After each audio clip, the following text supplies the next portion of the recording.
The scent of disinfectant and desperation clung to my clothes like a second skin. I'd spent another 14-hour shift at Metropolitan General, my feet screaming in protest against the worn sneakers that should have been replaced months ago. But rent didn't pay itself, and neither did the mounting hospital bills that arrived with clockwork cruelty every week. I pushed through the revolving doors into the November night, pulling my thin jacket tighter against the wind that cut through the fabric like it wasn't even there. The city lights blurred together, a watercolor painting of gold and red that would have been beautiful if I wasn't so bone-tired I could barely see straight. My phone buzzed. Another text from the billing department. Another reminder that my father's treatment costs were drowning us both. I didn't read it. The subway station exhaled warm, stale air as I descended the stairs, my hand trailing along the grimy railing. Tuesday nights were quieter. Fewer bodies pressed together, fewer chances of someone's elbow in my ribs or briefcase against my shin. Small mercies. But tonight, I wouldn't make it to the subway. Miss Reeves? A voice, smooth as aged whiskey, cut through the ambient noise of the street above. I turned, my heart already picking up speed, though I couldn't say why. A man stood at the top of the stairs, tall, impossibly well-dressed in a charcoal suit that probably cost more than my annual salary. Dark hair swept back from a face that belonged on magazine covers, all sharp angles and dangerous beauty, but it was his eyes that stopped me cold. Gray, like storm clouds, and just as turbulent. Behind him, two men in black stood with the kind of stillness that suggested violence was merely a breath away. Yes? My voice came out smaller than I intended. He descended the stairs with the grace of a predator, each step deliberate, measured. The fluorescent lights caught the gleam of an expensive watch, the shine of Italian leather shoes. He smelled like sandalwood and something darker, something that made my pulse thunder in my ears. Your father, Thomas Reeves, borrowed a substantial sum from my organization 6 months ago. His voice remained pleasant, conversational even. But I heard the steel underneath. The payments have stopped. The world tilted. My father had told me he'd gotten a loan from a private lender, that it was all legitimate, that we'd pay it back once he recovered. He'd never mentioned. I don't understand, I whispered, though I was beginning to, horribly. $200,000. He stopped 3 steps above me, close enough that I had to tilt my head back to meet his eyes. For experimental cancer treatment in Switzerland. Your father signed a contract. He's defaulted. My knees felt weak. He's dying. He can't. The treatment didn't work. We're drowning in medical debt as it is. Something flickered across his face. Too quick to name. I'm aware of his condition. I'm also aware that debts don't disappear simply because they're inconvenient. I'll pay you back. The words tumbled out desperately. I'll work extra shifts. At your current salary, working every hour available, it would take you approximately 15 years to repay the principal, not including interest. He tilted his head, studying me like I was a puzzle he was mildly interested in solving. I didn't come here to negotiate a payment plan, Miss Reeves. Fear, cold and sharp, sliced through my exhaustion. Then why? I came to offer you an alternative. He descended the final steps, now level with me, and I caught the full force of his presence. Power, danger, and something else that made my skin prickle with awareness. Your father's debt erased completely. His remaining medical bills paid in full. A comfortable living arrangement for him for whatever time he has left. My breath caught. In exchange for what? His lips curved, not quite a smile. Marriage. The word hung between us like a physical thing. I must have heard him wrong. What? 6 months. A legal marriage. You'll live in my home, attend functions as my wife, play the role convincingly. His eyes never left mine, reading every micro-expression.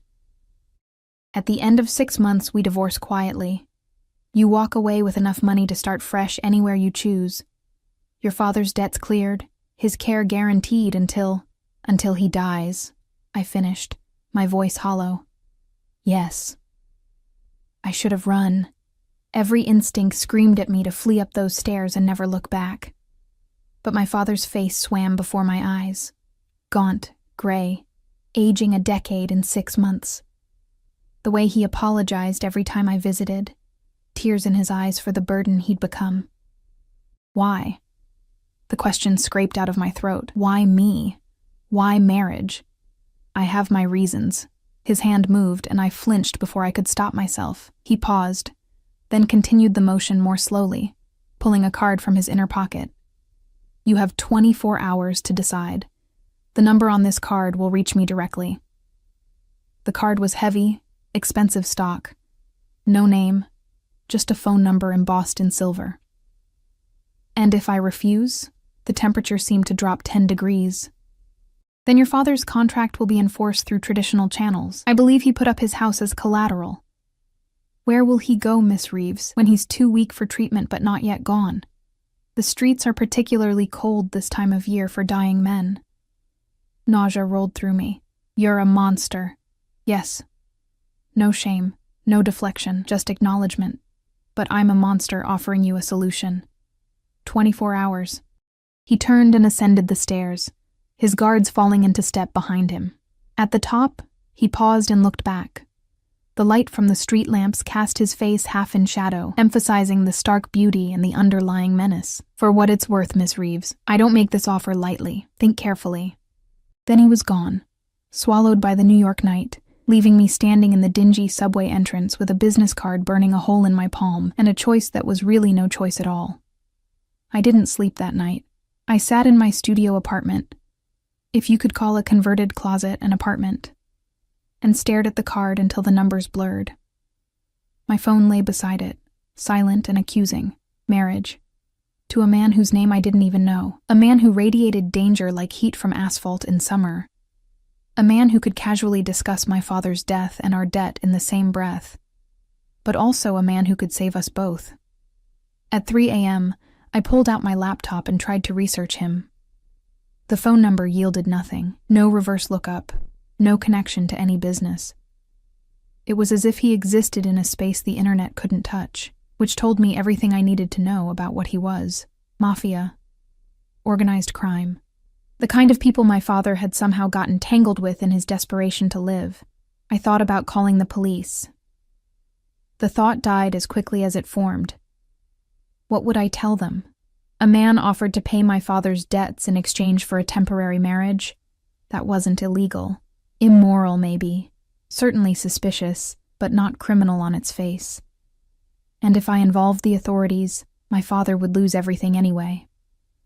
Dawn broke gray and cold, matching my mood.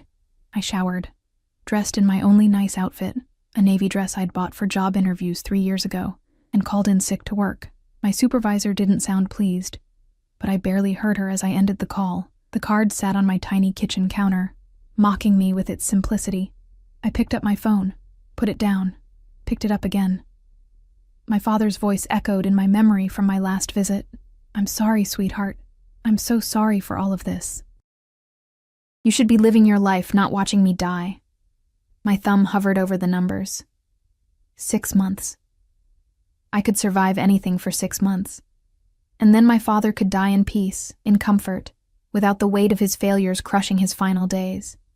I dialed before I could change my mind. He answered on the first ring. Miss Reeves. Not a question. He'd been expecting my call. I have conditions. My voice shook, but I forced steel into it. I'm listening.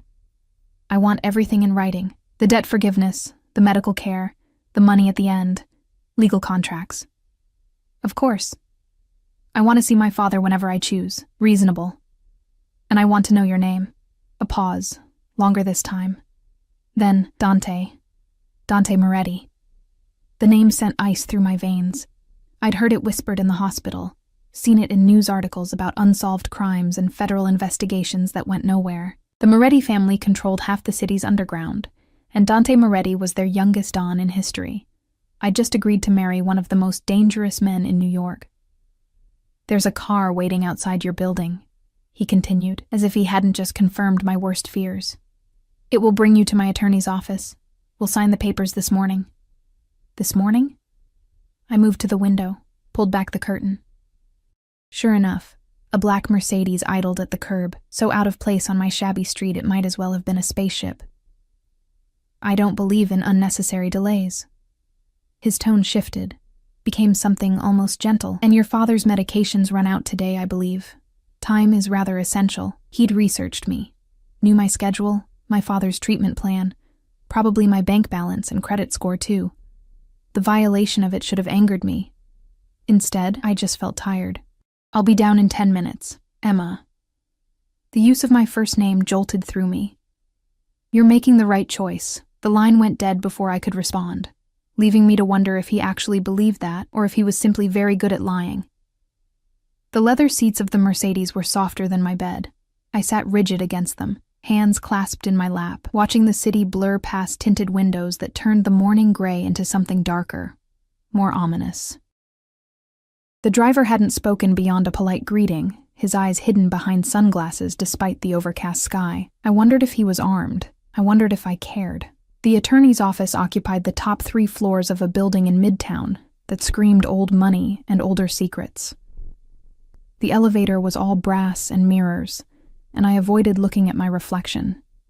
The girl staring back looked like a stranger playing dress-up in a world where she didn't belong. Dante was waiting in a conference room that could have held my entire apartment twice over. Floor-to-ceiling windows offered a view of the city I'd never seen from this height. Sprawling, glittering, indifferent to the lives being bartered within these walls. He stood when I entered, and I noticed the details I'd missed in the subway's harsh light, a thin scar along his jawline, barely visible. The way he moved with absolute economy, no wasted motion. The expensive watch that probably cost more than my father's entire debt. And those eyes. God.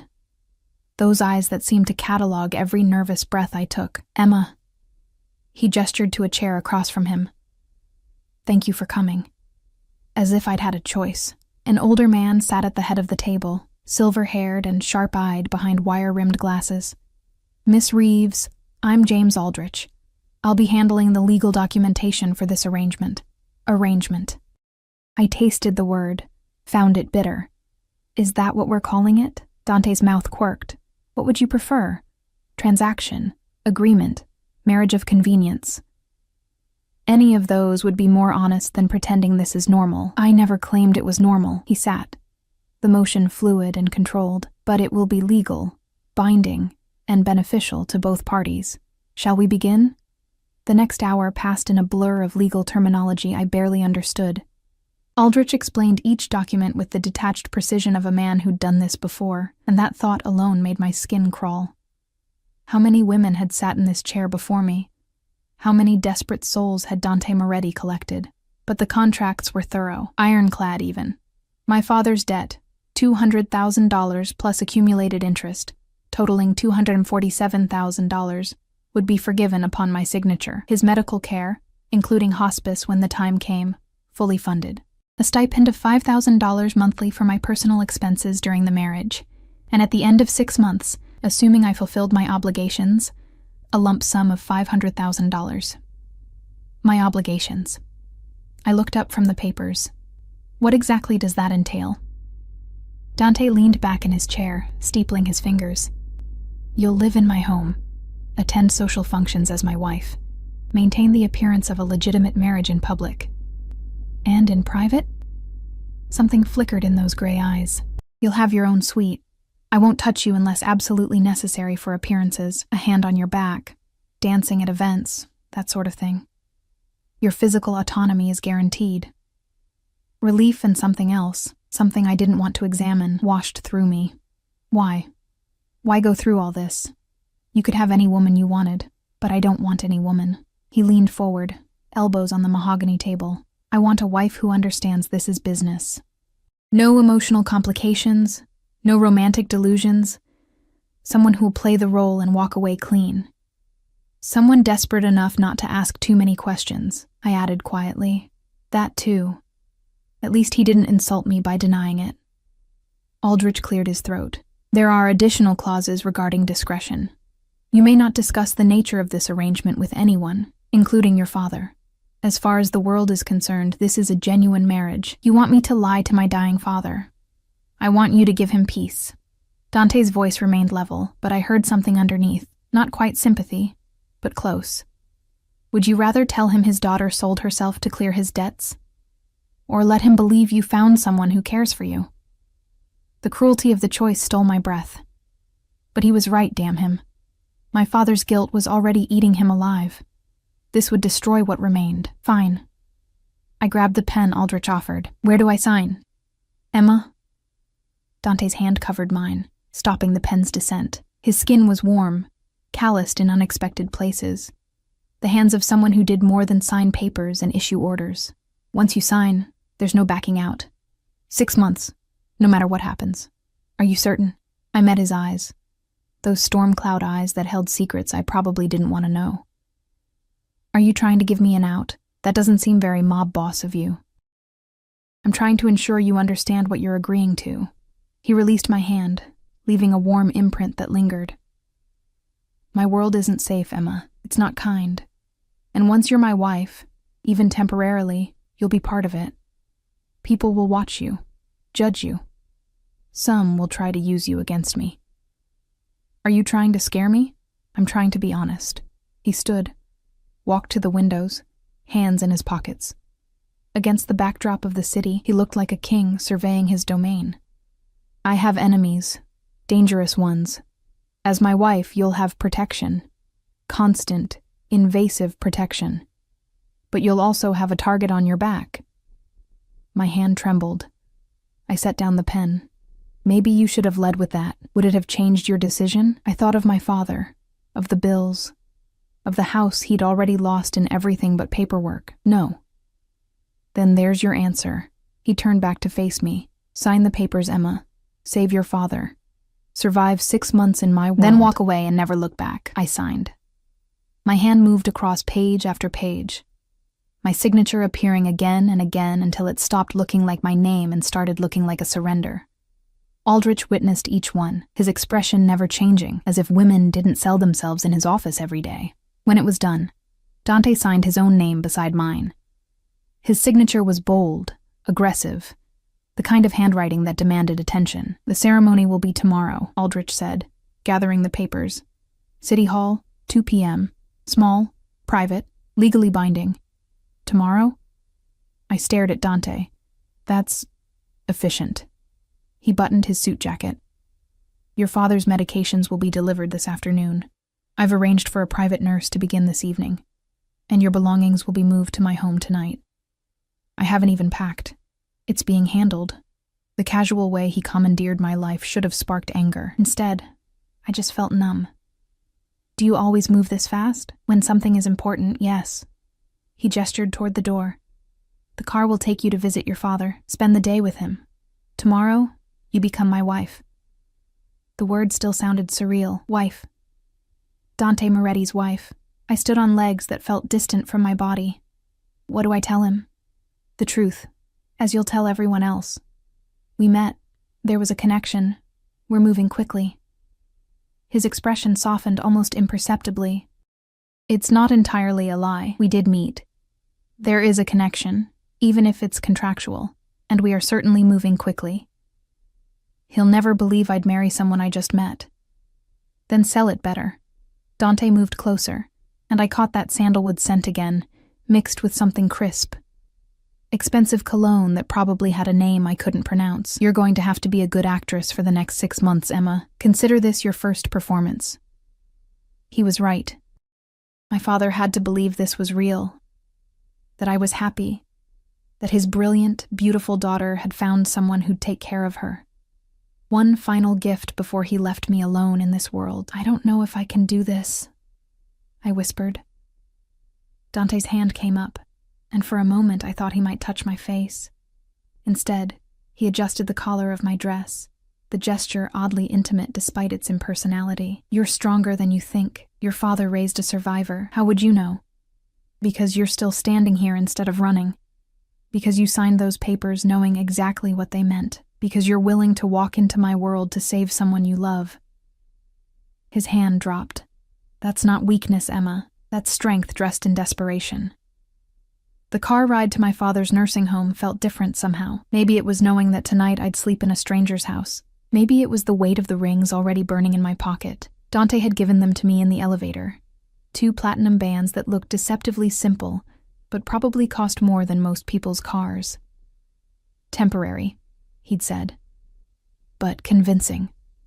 The nursing home smelled like industrial cleaner and gradual dying. My father's room was at the end of the hall, past the occupied wheelchairs and the nurses who knew me by name and pitying expression.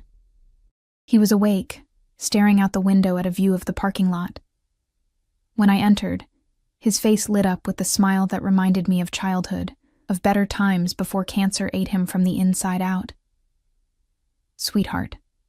His voice was thready, weak. "You didn't have to come. You should be at work." I took the day off. I sat in the chair beside his bed, taking his hand.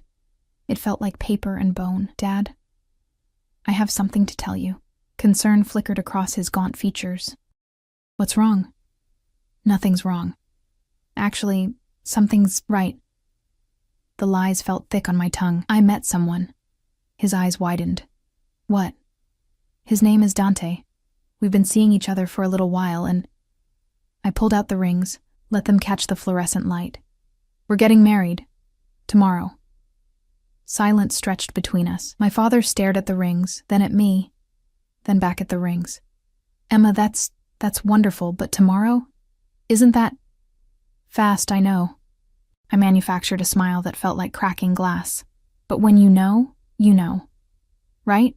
And Dad, he's good to me. He's stable, financially secure. He wants to take care of me.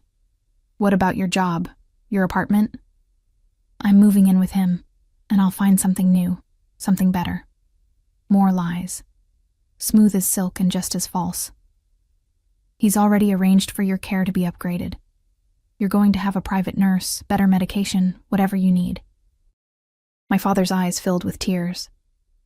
"Emma, no. I can't let you burden someone else with my mistakes. It's not a burden. He wants to help." I squeezed his hand, willing him to believe me. "Please, Dad, let me do this. Let me be happy." The word happy tasted like ash, but I smiled through it. He searched my face for a long moment, looking for cracks in the facade. I held steady, channeling every acting lesson I'd never taken, every lie I'd never told. Finally, he smiled. Tremulous, hopeful, heartbreaking. "If he makes you happy, sweetheart, then I'm happy. I just wish your mother could have been here to see this." Guilt crashed over me in waves. My mother, dead 3 years from the same disease now killing my father, would have seen through this charade in seconds. She would have known, would have fought, would have found another way. But my mother was gone, and I was drowning, and Dante Moretti had thrown me a rope made of lies and contracts. So I lied to my dying father and told him I was in love. The Moretti estate wasn't what I expected. I'd imagined something gaudy, dripping with nouveau riche excess, gold fixtures and marble columns screaming about money and power. Instead, the car pulled through iron gates into grounds that looked like they'd been transplanted from the English countryside. Ancient trees lined the drive, their bare November branches creating a tunnel that filtered the afternoon light into something softer, almost ethereal. The house itself was stone and glass, modern architecture married to old-world craftsmanship. It shouldn't have worked, but somehow it did. Elegant, understated, and utterly intimidating. "Home, sweet home," I muttered, and the driver's eyes crinkled in what might have been amusement in the rearview mirror. Dante stood at the top of the stone steps leading to the entrance, flanked by those ever-present guards. He'd changed from the suit into dark slacks and a charcoal sweater that made his eyes look even more stormy. His hands were in his pockets, posture relaxed, but I was learning to read the tension underneath. The way he tracked my exit from the car, the slight tilt of his head as he assessed something I couldn't see. "What do you think?" he asked as I climbed the steps, my worn sneakers looking absurd against the pristine stone. "I think I'm severely underdressed for my own prison." His mouth twitched. "It's not a prison, Emma. There are no locks on your doors, no bars on your windows. Just armed guards at the gate, for protection, not imprisonment. There's a difference, is there?" I stopped at the top, level with him. Up close, I could see the faint shadow of stubble along his jaw, the tiny lines at the corners of his eyes that suggested he was older than he looked. Late 20s? Maybe early 30s. Young for a mafia don, young for someone with so much blood on his hands. "Yes." He moved aside, gesturing toward the entrance. Come, I'll show you your quarters. The interior matched the exterior, understated luxury that whispered rather than shouted. Hardwood floors gleamed under strategically placed lighting. Art that looked museum quality hung on walls painted in soothing neutrals. A massive staircase curved upward, its banister a work of wrought iron artistry. 18 bedrooms, 12 bathrooms, a library, gym, pool, and various other spaces you'll discover as you explore, Dante said, leading me up the stairs. His hand hovered near my lower back but didn't touch, and I couldn't decide if I was relieved or disappointed. The staff knows you're coming.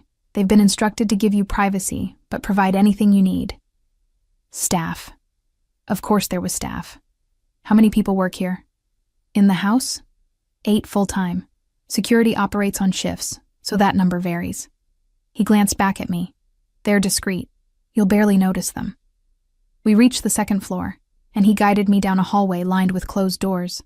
At the end, he pushed open double doors to reveal a suite that made my entire apartment look like a shoebox. The main room was done in creams and soft grays, with floor-to-ceiling windows overlooking the grounds. A sitting area held furniture that looked like it belonged in a boutique hotel. Through an archway, I glimpsed a bedroom, with a bed large enough to sleep 4 people comfortably. Your bathroom is through there, Dante pointed. Walk-in closet beside it. Your belongings have been unpacked, though I took the liberty of having additional items delivered. You'll need appropriate clothing for the functions we'll attend. I walked to the windows, pressing my palm against the cold glass. The grounds stretched out like a private park, manicured lawns giving way to what looked like natural forest at the edges. You said I'm not a prisoner, but I'm betting I can't just walk out those gates whenever I please.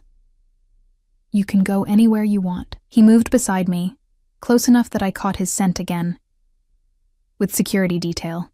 As I said, Emma, you have a target on your back now. My enemies would love nothing more than to get their hands on you. The casual way he said it made my stomach clench. What would they do? If they got me? Use you for leverage, torture you for information. His reflection in the window showed no emotion.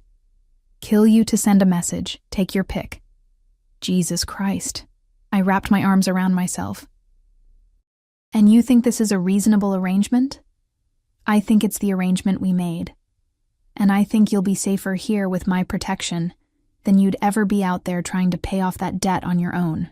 He turned to face me fully. My father made mistakes that put us at war with the Calabrese family. They've been testing our borders, pushing boundaries, looking for weakness. A sudden marriage would have been suspicious under normal circumstances. But a marriage that can be traced to a legitimate debt, that provides cover. Understanding dawned cold and clear. I'm not just paying off my father's debt. I'm camouflage for whatever you're really planning. Partially. He didn't deny it. You're also insurance. The Calabrese respect family, even manufactured family. They'll think twice before moving against someone's wife, even in this world. How comforting. I turned away from the window, from him, from the reality of what I'd walked into. I need some time alone. Of course. He moved toward the door, then paused. Emma, your father will receive the best care available. That part wasn't a lie. Just everything else. Not everything. His hand rested on the doorframe. I meant what I said earlier. You're stronger than you think, and for what it's worth, I'm sorry this is the situation you're in. But not sorry enough to let me out of it. No. At least he was honest. Not sorry enough for that. The door closed behind him with a soft click that sounded like finality. I stood in the center of the room, my gilded cage, and tried to remember how to breathe.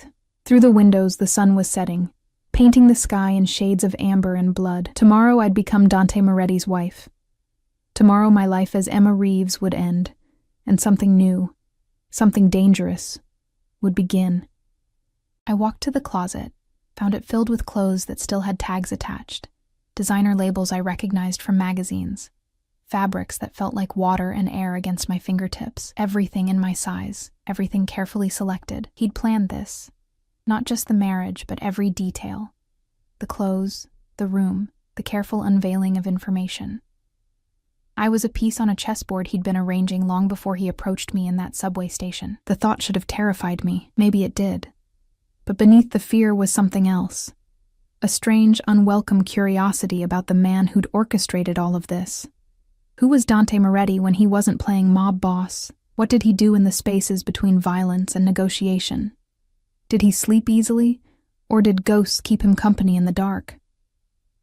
A knock interrupted my spiraling thoughts. A woman in her 50s, gray hair pulled into a neat bun, stood in the doorway with a gentle smile. "Miss Reeves? I'm Margaret, the head of household. Mr. Moretti asked me to check if you needed anything. What did I need? Everything. Nothing. A time machine.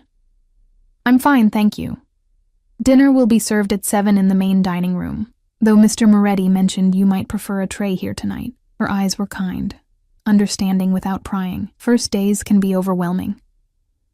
Here would be better. I wasn't ready to sit across a table from him, to make small talk while pretending this was normal. Of course. I'll have something sent up. She hesitated. "If I may, Miss Reeves, Mr. Moretti is a good man, despite what the world thinks. He'll take care of you." The words hung in the air after she left. A good man. Could someone who trafficked in violence and fear be good? Could someone who'd essentially bought me be anything other than a monster dressed in expensive suits? But he'd also saved my father. Had given me an escape route, even if it came with strings attached. Had warned me of the dangers, hadn't lied about what I was walking into. Gray areas. Everything in Dante Moretti's world seemed to exist in shades of gray. Dinner arrived on a tray that probably cost more than my monthly rent. Delicate china, silver utensils, food arranged like artwork. I ate mechanically, tasting nothing, while the sky outside deepened to indigo. My phone buzzed. A text from my father. "So happy for you, sweetheart. Get some rest. Big day tomorrow. Love you." Guilt twisted like a knife. I typed back. "Love you too, Dad. See you soon." More lies. He thought I'd found love. He thought his daughter was safe, cared for, happy. He'd die believing I'd found my fairy tale ending. Another text.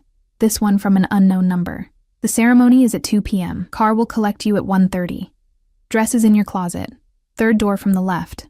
Sleep well. D." I found the dress where he'd indicated. It wasn't white. That would have been too mockingly bridal. Instead, it was champagne silk, simple and elegant, with a neckline that was modest but flattering.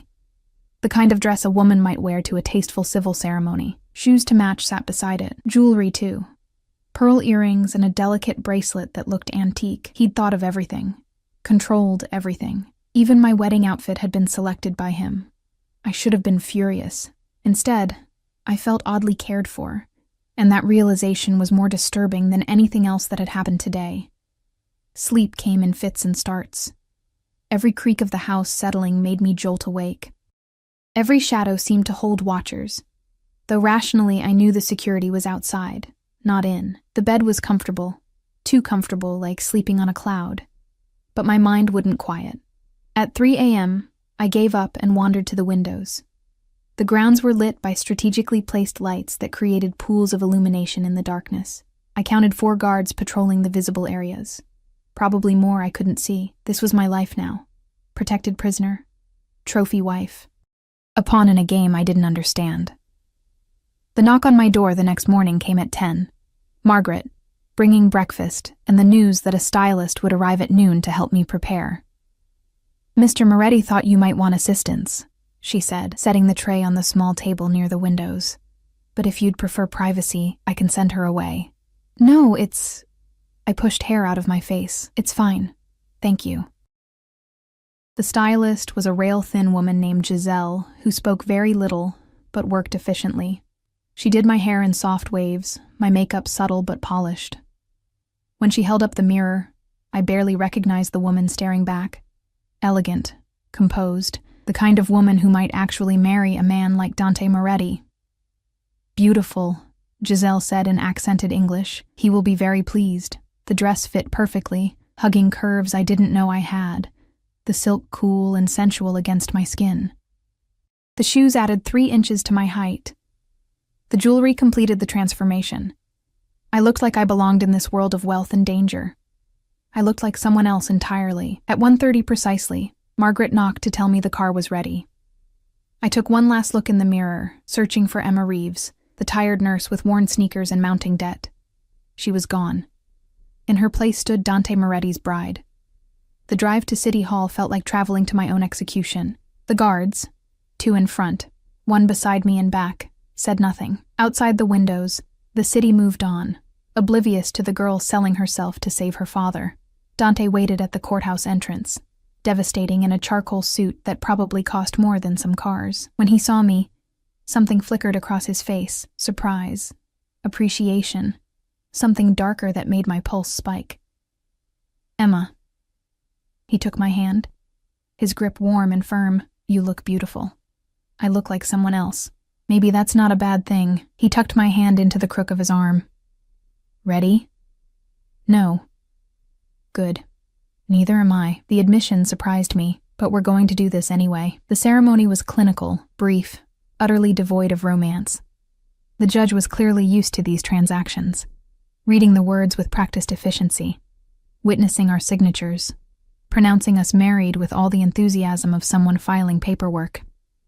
When Dante slipped the platinum band onto my finger, his hand was steady. When I did the same for him, mine trembled. "You may kiss the bride," the judge said without inflection. Dante's hand cupped my face, thumb brushing my cheekbone. His eyes searched mine for something. Permission, maybe, or understanding. Then he kissed me. It was supposed to be perfunctory. A formality. A brief press of lips to seal the deal. But his mouth was warm, tasting faintly of coffee and mint. The kiss was gentle, almost reverent, and lasted exactly 3 seconds too long to be purely contractual. When he pulled back, his eyes were dark, unreadable. "Hello, Mrs. Moretti." The name settled over me like a shroud. The reception, if you could call it that, was held at an upscale restaurant Dante apparently owned. The private room on the top floor offered panoramic views of the city, all glittering lights and endless possibility for people who could afford to claim it. I couldn't. "Smile," Dante murmured near my ear as we entered. His hand rested on my lower back, possessive and warm through the silk of my dress. "You're supposed to be happy. I'm supposed to be a lot of things." But I smiled anyway, the expression feeling tight and false across my face. The room held perhaps 30 people. Men in expensive suits, women dripping with jewelry that could have funded a small country. They turned as we entered, their eyes cataloging, assessing, judging. I felt stripped bare despite being fully clothed.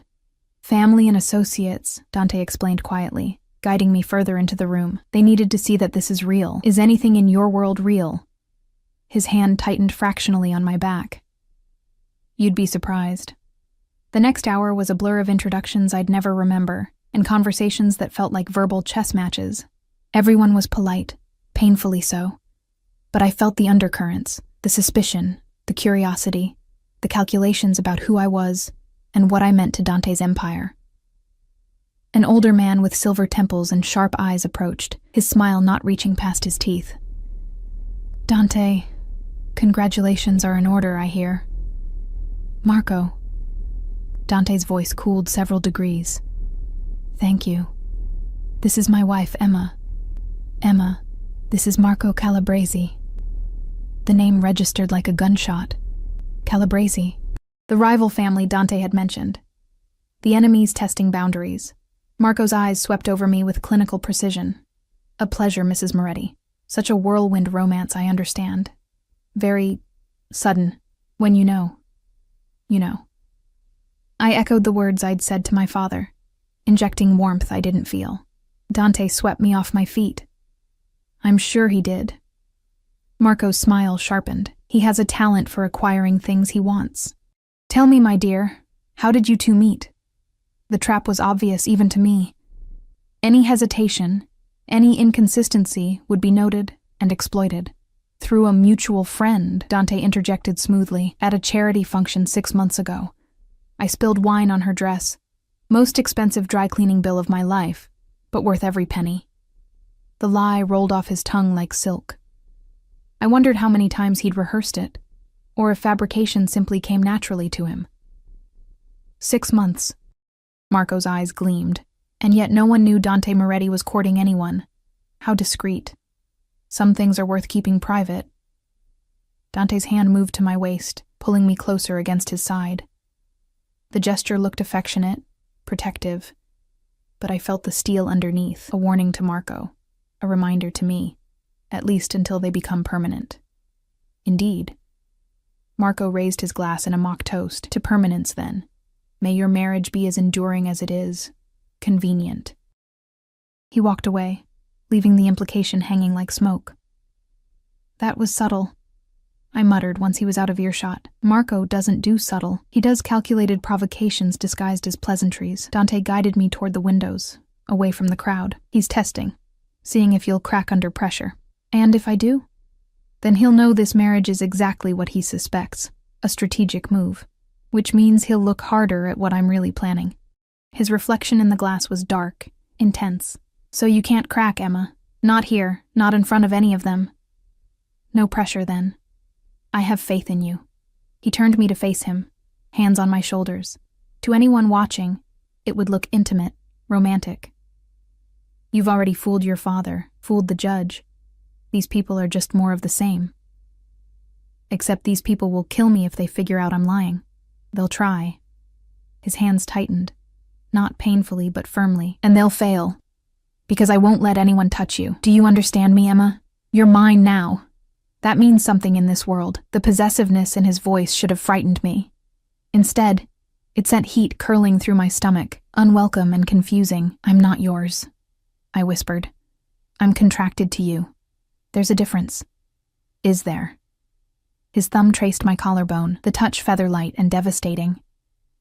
Because from where I'm standing, you're wearing my ring, you bear my name, and you're under my protection. Sounds like mine to me. Before I could respond, a woman glided over, stunning, with dark hair and darker eyes, poured into a red dress that left little to the imagination. She kissed Dante on both cheeks, familiar and possessive. Dante, darling. Congratulations. Her accent was Italian, her smile razor sharp, though I must admit, I'm surprised. I thought you'd sworn off marriage after... Adriana. The name came out clipped. This is Emma, my wife. Emma, Adriana Santoro, an old friend. The way Adriana looked at me suggested friend was a generous term. How lovely. Tell me, Emma, what do you do? Before you became Mrs. Moretti, I mean. I was a nurse. I lifted my chin, refusing to be intimidated by her beauty or her obvious history with Dante. At Metropolitan General, a nurse. She said it like I'd confessed to being a janitor. How noble. And now you're a mafia wife. Quite the career change. Adriana. Dante's voice held warning. I'm simply curious, darling. We all are. She gestured to the room, where I realized conversations had quieted, people straining to hear. This marriage came out of nowhere. You can't blame us for wondering about the circumstances. The circumstances are that I fell in love with an incredible woman. Dante's arm slid around my waist, pulling me flush against him. Is that so difficult to believe? From you? Yes, actually. Adriana's eyes glittered with something ugly. You've always been so careful, so controlled. Love doesn't fit the Dante Moretti I know. Then perhaps you didn't know me as well as you thought. The tension crackled like electricity. I felt caught between them, a pawn in whatever game they'd been playing long before I arrived. Dance with me. Dante's command was soft, but absolute. He led me to the small dance floor, where a quartet played something slow and melancholy. His hand found mine, the other settling on my waist, and suddenly, we were moving. Sorry about that, he murmured against my temple. Adriana likes to make scenes. Ex-girlfriend? Something like that. A long time ago. His hand flexed on my waist. She doesn't matter. She seems to think she does. She's wrong. He pulled back enough to look at me, and I was struck again by how young he seemed up close, despite the weight he carried. Emma, I need you to understand something. People in this world will try to undermine you, to make you feel small and insignificant. They'll question your worth, your place, your right to be here. Because I'm not one of you, because you're with me, and that makes you powerful. They'll try to diminish that power through humiliation and doubt. His hand came up, tucking a strand of hair behind my ear. The gesture was gentle, at odds with his words. Don't let them. You're Mrs. Moretti now. That name is armor. Use it. I don't know how to be Mrs. Moretti. Then learn. His lips brushed my forehead, the kiss chaste but somehow intimate. Watch, listen, adapt. You're smart, Emma. I saw that in the subway station. You assessed the situation, calculated your options, made the hard choice. That's survival instinct. It'll serve you well here. The song ended, but he didn't release me immediately. We stood there, swaying slightly, his arms around me like a shield against the watching eyes. Why did you really marry me? I asked suddenly. The truth, not the convenient explanations. He was quiet for so long I thought he wouldn't answer. Then, because Marco was circling, because my father's mistakes left us vulnerable, because marriage to the right woman could shore up alliances and provide cover for other activities. He paused. And because when I saw you in that subway station, exhausted and desperate but still fighting, I thought, here's someone who understands the cost of survival. Someone who won't judge me for the choices I've made. You wanted someone broken enough not to care. I wanted someone strong enough to understand. His hand cupped my face, forcing me to meet his eyes. There's a difference, Emma. The rest of the evening blurred together. More introductions, more assessing stares, more careful navigation of social landmines I didn't know existed. Through it all, Dante never left my side, his presence a constant anchor in the shifting currents of mafia politics. When we finally left, exhaustion hit me like a physical blow. I slumped in the car seat, the rings on my finger feeling heavy as chains. You did well tonight, Dante said, his voice cutting through the silence. Better than I expected. High praise. I mean it. Marco will report back that you seem genuine. That buys us time. Time for what? He looked at me, shadows playing across his features. Better you don't know. Plausible deniability in case something goes wrong and I'm questioned. Understanding settled like ice in my stomach. You're protecting yourself. I'm protecting both of us. He reached over, took my hand. The touch should have felt clinical, but his thumb traced circles on my palm that sent shivers up my arm. The less you know about my business, the safer you are. Trust me on this. We pulled through the gates, the house rising before us like something from a Gothic novel. Inside, the staff had apparently gone to bed. Only dim lighting marked our path up the stairs. At my door, Dante paused. Get some rest. Tomorrow we'll establish routines, go over what's expected at various functions. More acting lessons, if you want to call it that. He leaned against the door frame, and for a moment he looked almost vulnerable. Tired. Human. Emma. Thank you. For today, I know it wasn't what you wanted. Neither was my father dying or drowning in debt. Life rarely is what we want. No. Something flickered in his eyes. Recognition, maybe, or shared pain. It rarely is. He turned to leave, but I caught his arm. The touch startled us both. Dante. His name felt strange on my tongue. That kiss. At the courthouse. That was necessary. He cut me off, but his eyes dropped to my lips for a fraction of a second. For appearances. Right. Appearances. I released him, stepped back. Good night, then. Good night, Emma. I watched him walk down the hall to wherever his rooms were. When I finally closed my door, I leaned against it, fingers pressed to my lips where his had been. Necessary. For appearances. Nothing more. So why did it still linger, hours later, as I lay in bed staring at the ceiling? Why could I still feel the warmth of his hand on my waist, the gentle way he'd touched my face, the possession in his voice when he'd called me his? This was a business arrangement. 6 months of performance art, then freedom. I couldn't afford to confuse the role with reality. But as I drifted toward sleep, my last thought was of storm cloud eyes, and the way Dante Moretti looked at me like I was something precious he'd found in the ruins, and how terrifyingly easy it would be to start believing the lie we were living. 3 days into my marriage, I woke to raised voices echoing through the house. I pulled on a robe, silk, because apparently everything in this house was expensive, and cracked open my door. Down the hall, Dante's voice carried, sharp with anger I'd never heard before. Told you to handle it quietly. Now we have a fucking mess. Another voice. Male. Unfamiliar. Wasn't our fault, boss. They were waiting. A crash. Like something being thrown. Then Dante, dangerously quiet. Get out. All of you. Now. Footsteps. Hurried and heavy. I pulled back, heart racing as several men passed my door. Their faces were grim, and one had blood on his shirt. Silence fell, thick and ominous. I should have stayed in my room. Should have closed the door and pretended I'd heard nothing.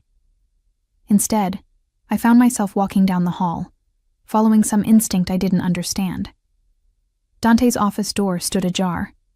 Through the gap, I saw him standing at the window, shoulders rigid, hands braced against the frame.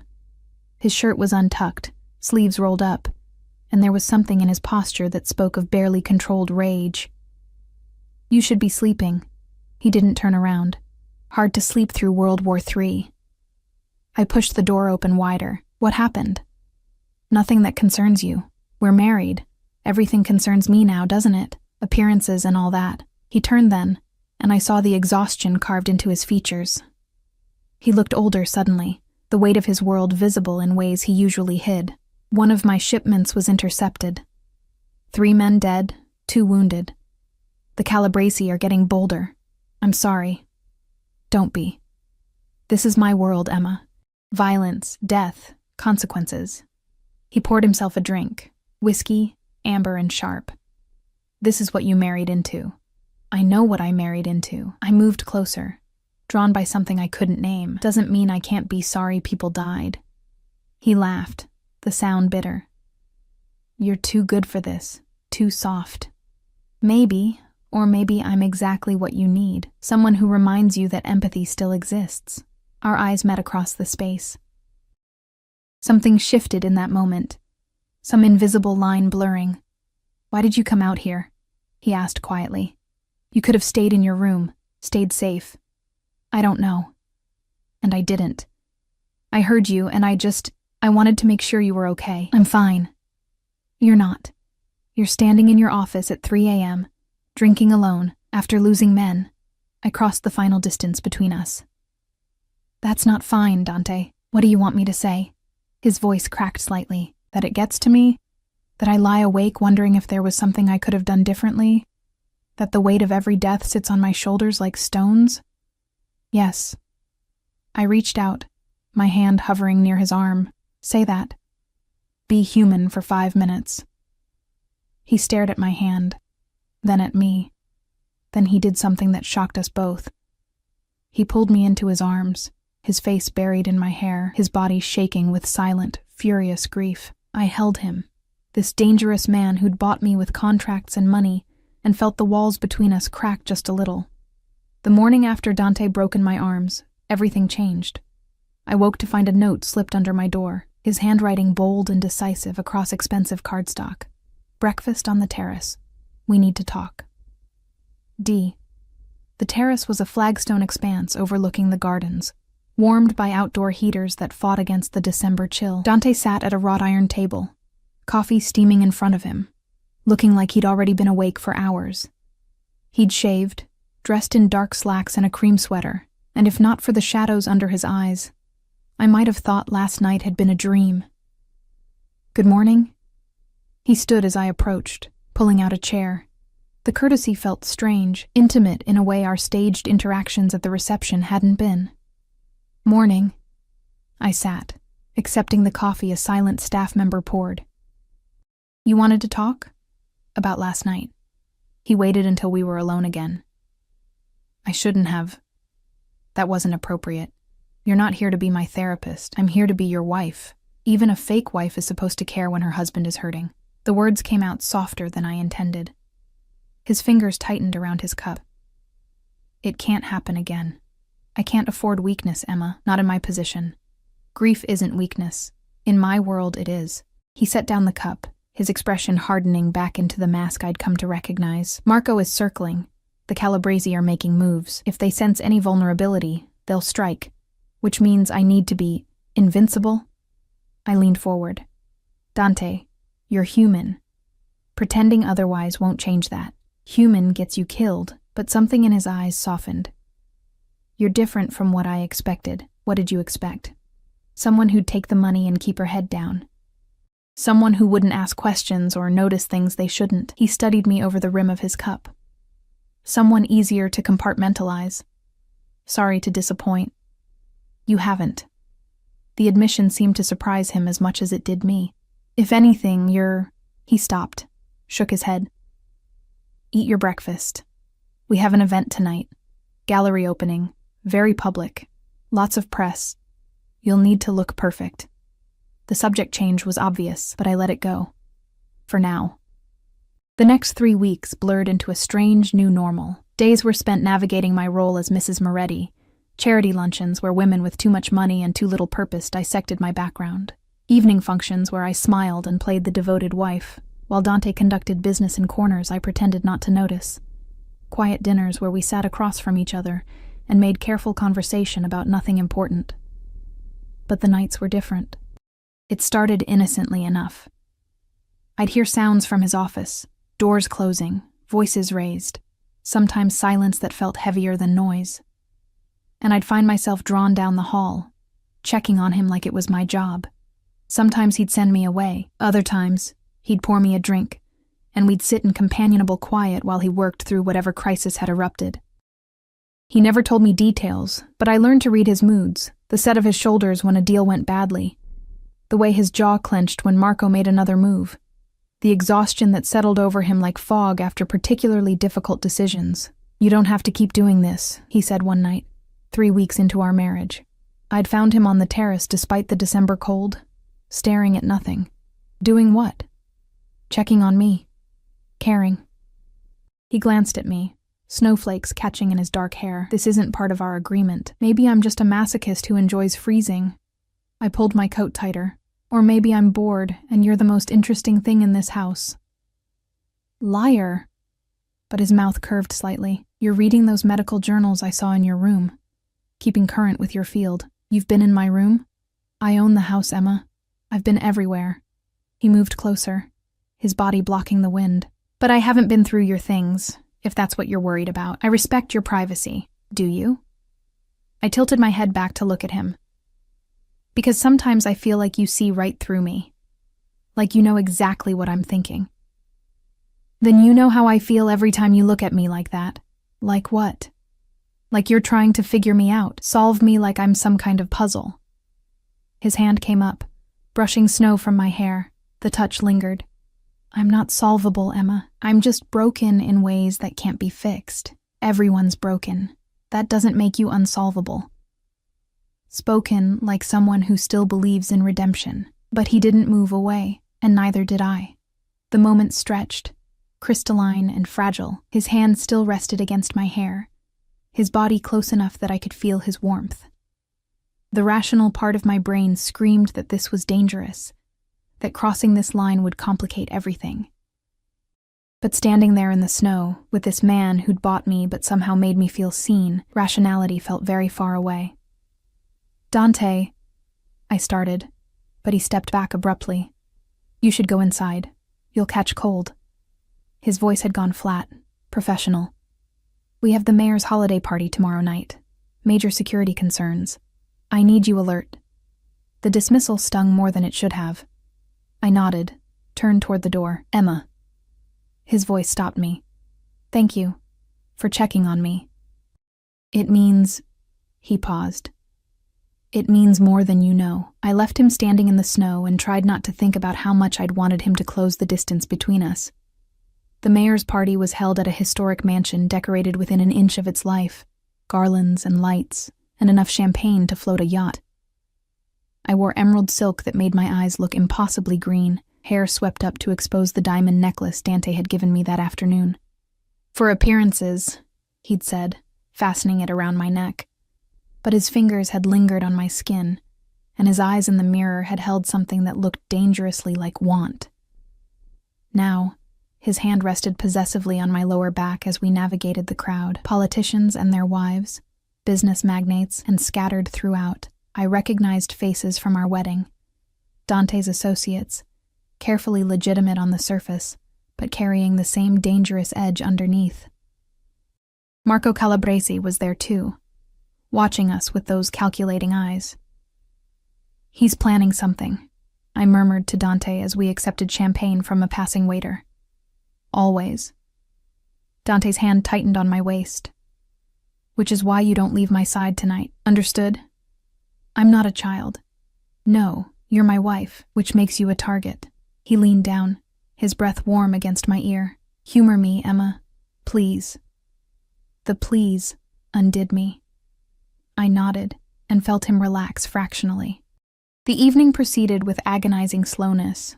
Small talk with people whose names I'd forget tomorrow, photographs for society pages I'd never read, careful navigation of questions about how we met and when we'd have children, that last one making Dante's expression go carefully blank. "We're in no rush," I'd answered smoothly, playing my role. "We're enjoying being newlyweds." Around midnight, I excused myself to the restroom. Dante looked like he wanted to protest, but I gave him a look that promised I wouldn't do anything stupid. The bathroom was all marble and gold fixtures, empty except for one other woman reapplying lipstick. She glanced at me in the mirror, smiled politely, and left. I was washing my hands when the door opened again. Adriana Santoro stepped in, stunning in black, her smile sharp as glass. "Emma, how lovely to run into you." She moved to the mirror, though her makeup was already perfect. "Enjoying your fairy tale? I'm enjoying my marriage, if that's what you mean." "Are you?" She turned to face me fully, "Because from where I'm standing, you look like a girl playing dress-up in a world she doesn't understand." "Then maybe you should get your eyes checked." Her expression hardened. "You think you're clever, don't you? Landing Dante Moretti, living in his house, wearing his diamonds, but you don't belong here, Emma. You're a temporary amusement, a nurse playing princess, and you're an ex-girlfriend who can't move on." I matched her tone, ice for ice. Which of us sounds more pathetic? Her hand moved faster than I could track, connecting with my cheek in a slap that cracked through the bathroom.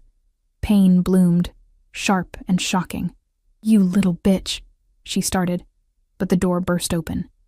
Dante filled the doorway, his expression absolutely murderous. Behind him, one of his guards hovered, radio in hand. "Get out." Dante's voice was barely above a whisper, but Adriana went pale.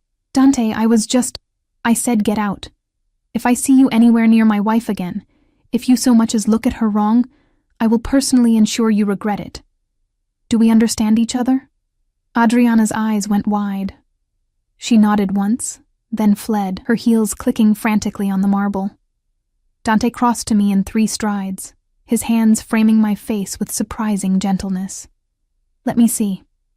I'm fine." But my cheek throbbed, and I could feel it starting to swell. "You're not fine. She hit you." His thumb traced just below the mark, careful not to touch the injury. "Jesus, Emma. How did you know?" Guard outside heard raised voices, alerted me immediately. His eyes blazed with fury barely contained. "We're leaving. Now. We can't just leave. The mayor can go to hell." He took my hand, pulling me toward the door. "Anyone who has a problem with me leaving to care for my wife can take it up with me personally." The possessiveness in his voice, the barely leashed violence, should have frightened me. Instead, something warm unfurled in my chest. He didn't let go of my hand the entire way to the car, through the drive home, up the stairs to my room. Only when we were inside, door closed against the world, did he release me. "Sit."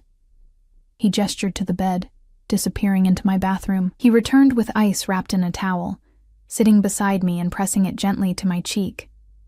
"Hold that." I held it, watching him. In the soft lamplight, his face looked carved from stone, every angle sharp with anger. "I should have anticipated she'd try something," he said, more to himself than me. "Should have had someone inside with you. I can take care of myself, clearly." But his hand came up, covering mine on the ice pack. "I'm sorry. For bringing you into this world, for exposing you to people like Adriana. You didn't hit me. She did. I might as well have. You're only here because of me, because of the choice I forced you into." His eyes met mine, and I saw something I'd never seen before. Guilt. Real, genuine guilt. You deserve better than this, Emma. Maybe. I lowered the ice pack. But this is what I have, what we have, for the next, 5 months? 4.5.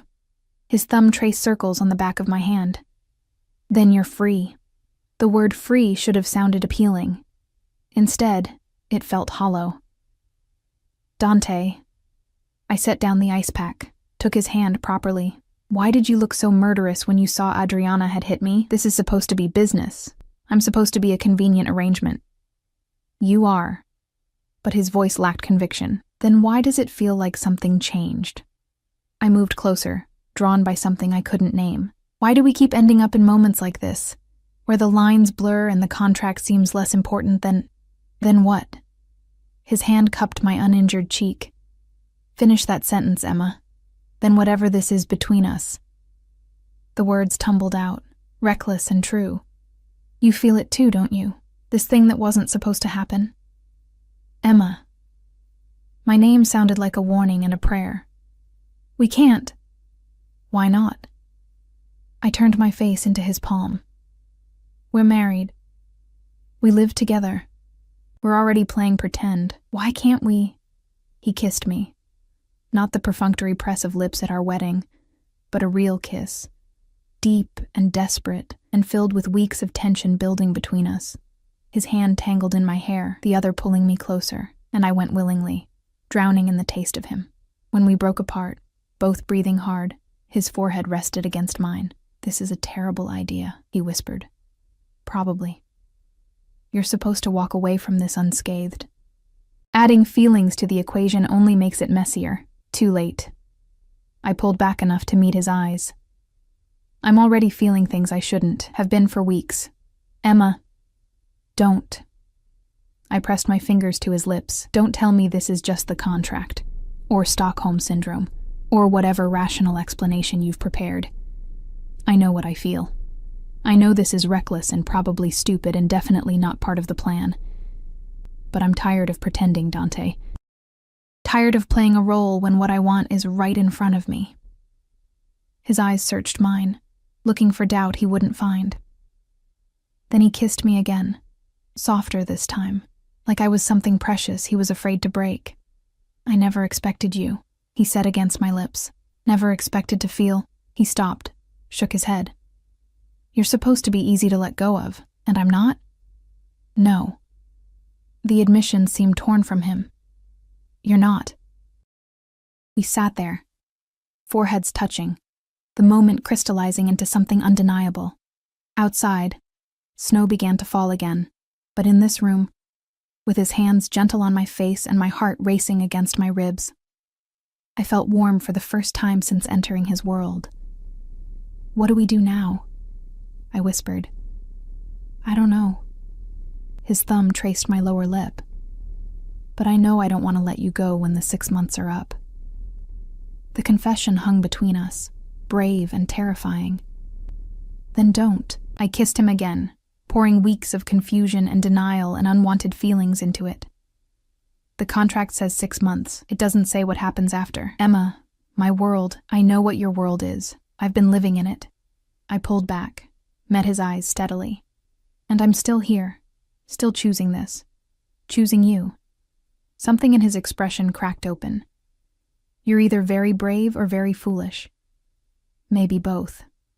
I smiled, felt it waver.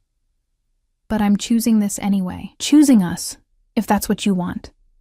What I want, he laughed, the sound rough. I want to wake up with you in my arms. I want to stop pretending this marriage is just business. I want to keep you safe from Marco and Adriana and every other threat in my world, while also wanting to show you off as mine.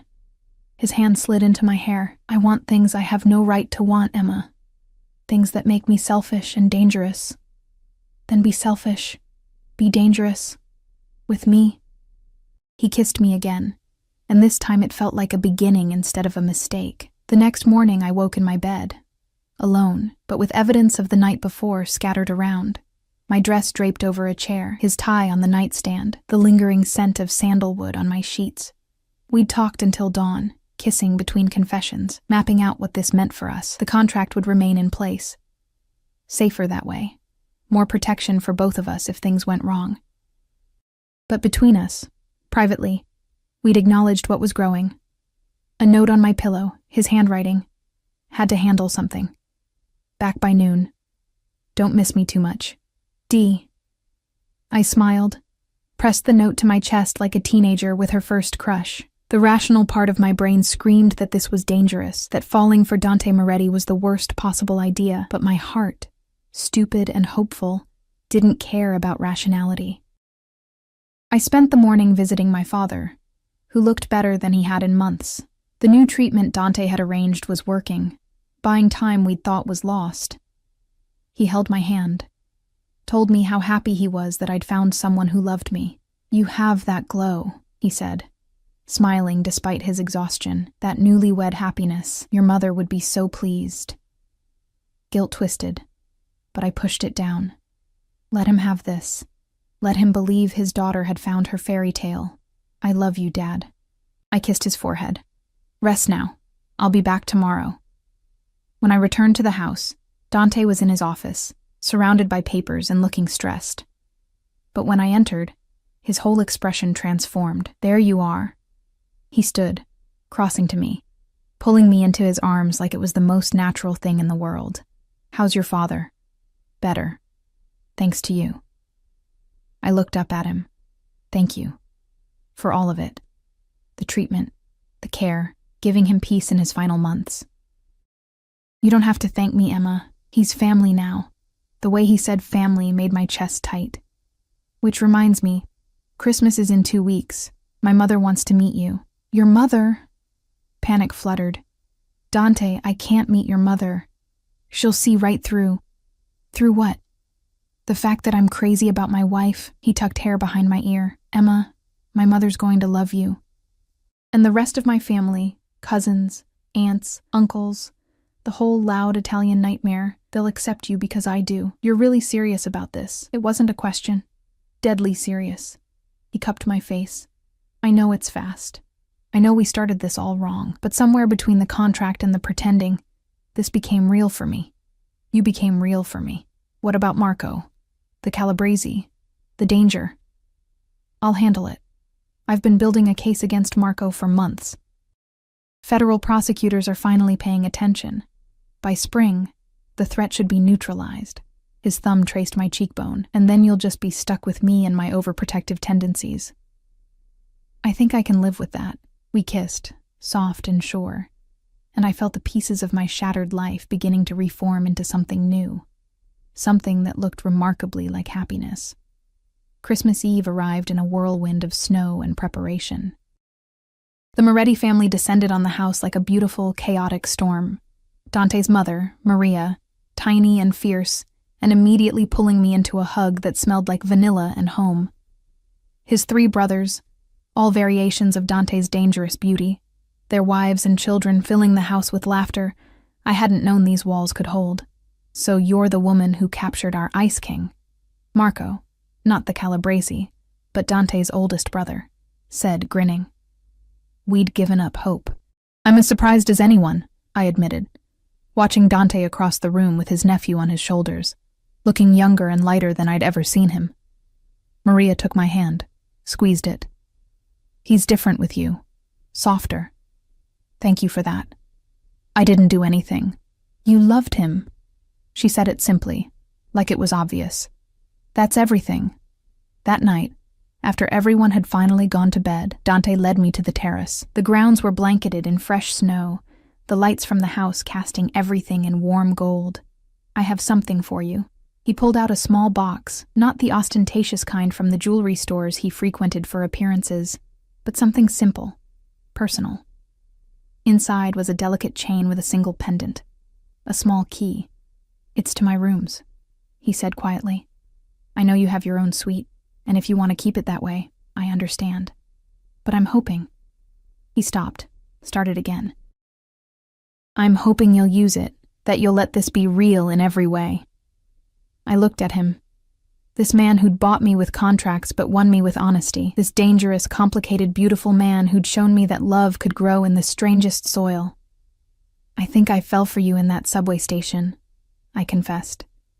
When you could have been cruel but were honest instead. When you gave me a choice, even if it wasn't much of one. Emma, I'm not finished. I took the necklace, held it to my chest. I choose you, Dante, not because of the contract or the money or the protection. I choose you because you're good to my father. Because you hold me when I'm scared. Because you're trying so hard to be better than the world expects. I choose you because somewhere between pretending and reality, I fell in love with you. He pulled me into his arms, buried his face in my hair. I love you, he whispered. God help me. I love you so much it terrifies me.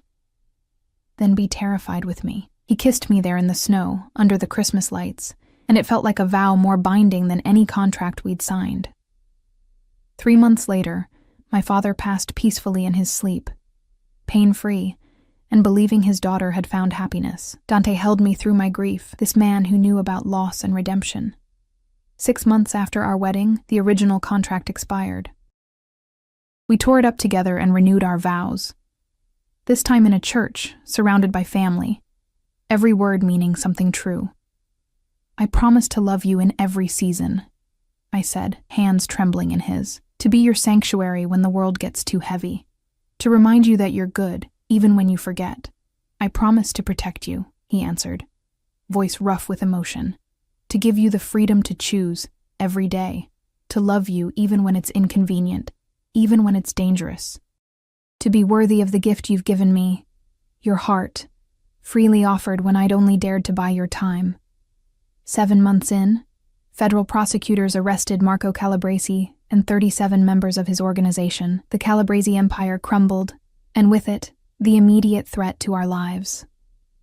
A year after our first wedding, I woke in Dante's arms, our arms now, our bed, our life, and realized I couldn't remember what desperation felt like anymore. Couldn't remember the girl in the subway station who'd been drowning. She'd been saved by a man in a charcoal suit, by a contract that had become so much more. What are you thinking? Dante's voice was rough with sleep, his hand tracing lazy patterns on my back. That I'd do it all again. Every moment, every choice, even knowing how hard it would be. I propped myself up to look at him. I'd sign that contract 1,000 times if it meant ending up here. He pulled me down for a kiss, slow and thorough. No more contracts, just promises. Just promises, I agreed. Outside our window, spring was painting the grounds in shades of green and gold. Inside, wrapped in expensive sheets with my complicated, beautiful husband. I'd never felt wealthier. I'd married the Mafia Boss in a deal to save my father. I'd expected survival. I'd expected performance art and counting down days until freedom. I'd never expected to fall in love, but standing at the intersection of desperation and salvation, I'd found something neither of us had planned for, a home in each other's arms, built on honesty and choice, and the courage to believe that even the strangest beginnings could lead to the most beautiful endings. The rings on our fingers no longer felt like chains. They felt like promises kept, futures chosen, and love that had bloomed in the most unlikely soil, fed by honesty, watered by tears, and growing stronger with every sunrise we faced together.